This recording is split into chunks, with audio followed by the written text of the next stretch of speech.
দরজাটা বন্ধ কর। কি হয়েছে তাপস? আমার কিছু হয়নি, মালটাকে দেখ।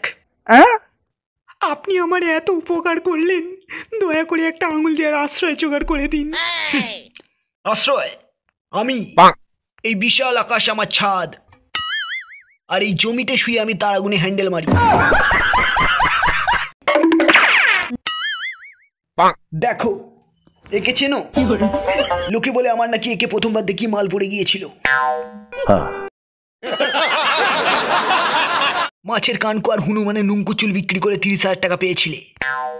আমার ওখান দিয়ে মাল পড়ার জন্য গলির মোড়ে পচার দোকান থেকে 25,000 টাকা দিয়ে ব্লু ফিল্ম ভরে নিয়ে এলে।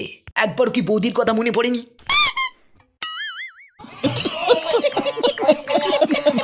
আমি না তোমার বউয়ের এক্স বয়ফ্রেন্ড ছিলাম? কেন কেন তুমি 25,000 টাকা দিয়ে আমায় ব্লু ফিল্ম ভরে দিয়ে বাকি 5,000 টাকা নিয়ে একা একা সোনাগাছি ঘুরে এলে? তোকে এসব কথা কে বলেছে? কি হয়েছে মেজবউ?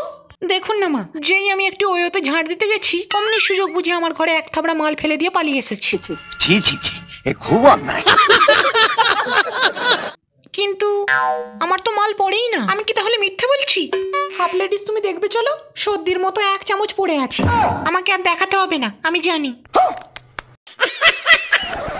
পচার দোকানে বিড়ি খেতে গিয়ে জানতে পারলাম। পচা বলেছি তোকে?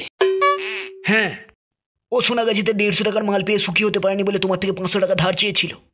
সেটা ফেরত দিতে এসেই আমাকে বলল। এবার থেকে আমার মালটা আমাকেই ফেলতে দাও। আমার জন্য 25,000 টাকা খরচ করে আর ব্লু ফিল্ম ভরতে হবে না মঙ্গলদা। আমার মাল পড়ার জন্য বৌদি আর রানার ভবিষ্যৎ আমি তোমায় নষ্ট করতে দেবো না মঙ্গলদা। কদিন আগে আমার সেক্সি বয়ফ্রেন্ডটা আমার মুখে মাল ফেলে দিয়ে গিয়েছিল, ওকে ন্যাংড়া দিয়ে পুঁছে দিতে বলেছিলাম। উল্টে শালা ওর বয়ফ্রেন্ডের মালটাও আমার মুখে ফেলে দিয়ে গেল। এত বড় ফাঁকিবাজ! আমার যে নাইট ফলস হয়েছে সেদিকে তো দেখছি এদের কারো খেয়ালই নেই। আমার ধুতিটাকে ধুয়ে দেবে।